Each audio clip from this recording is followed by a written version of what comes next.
వ్యవసాయానికి వాటి ఆర్థిక పరిపుష్టికి ముఖ్యమంత్రి రేవంత్ రెడ్డి సరికొత్త నిర్ణయంతో శుభవార్త చెప్పారు. గ్రామాల వికాసమే ధ్యేయంగా అడుగులు వేస్తున్న రాష్ట్ర ప్రభుత్వం పంచాయతీలకు పూర్తి స్థాయి ఆర్థిక స్వాతంత్ర్యం కల్పించే దిశగా ఒక చారిత్రాత్మక నిర్ణయాన్ని తీసుకుంది. గ్రామాల వికాసమే ధ్యేయంగా అడుగులు వేస్తున్న రాష్ట్ర ప్రభుత్వం పంచాయతీలకు పూర్తి స్థాయి ఆర్థిక స్వాతంత్ర్యం కల్పించే దిశగా ఒక చారిత్రాత్మక నిర్ణయాన్ని తీసుకుంది.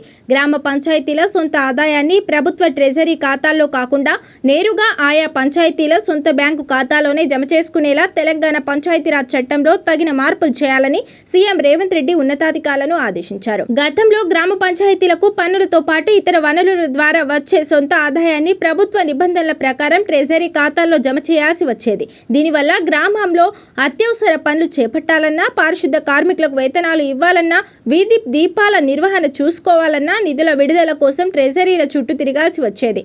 ప్రభుత్వ అనుమతులతో పాటు సాంకేతిక కారణాల వల్ల నిధుల డ్రా చేయడంలో తీవ్ర జాప్యం జరిగేది. దీనివల్ల గ్రామాల్లో అభివృద్ధి కొంటుపడుతుందని భావించిన ముఖ్యమంత్రి ఈ వ్యవస్థకు గుడ్ బై పలకాలని నిర్ణయించుకున్నారు. కొత్త విధానం అమల్లోకి వస్తే గ్రామాల్లోని వసూలయ్యే ఆస్తి పన్నులతో పాటు నాలాల ఫీజులు, లేఅవుట్ ఫీజులు, ఇతర రూపాల్లో వచ్చే సొంత ఆదాయం నేరుగా పంచాయతీల స్థానిక బ్యాంకుల్లోనే ఉంటాయి. దీనివల్ల నిధుల వినియోగంలో సర్పంచులకు, పంచాయతీ పాలక వర్గానికి పూర్తి స్వేచ్ఛ లభిస్తుంది.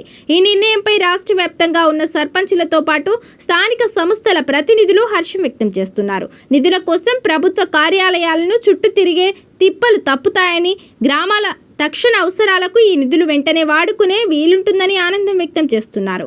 ముఖ్యమంత్రి ఆదేశాల మేరకు పంచాయతీరాజ్ శాఖ అధికార చట్ట సవరణకు అవసరమయ్యే ముసాయిదాను సిద్ధం చేసే పనిలో నిమగ్నమయ్యారు. త్వరలో ఈ నూతన విధానాన్ని రాష్ట్ర వ్యాప్తంగా అధికారికంగా అమలు చేయబోతున్నారు. ఈ నిర్ణయం ద్వారా తెలంగాణలోని పల్లె ప్రగతి పథంలో దూసుకుపోతాయని మేధావులు అభిప్రాయపడుతున్నారు.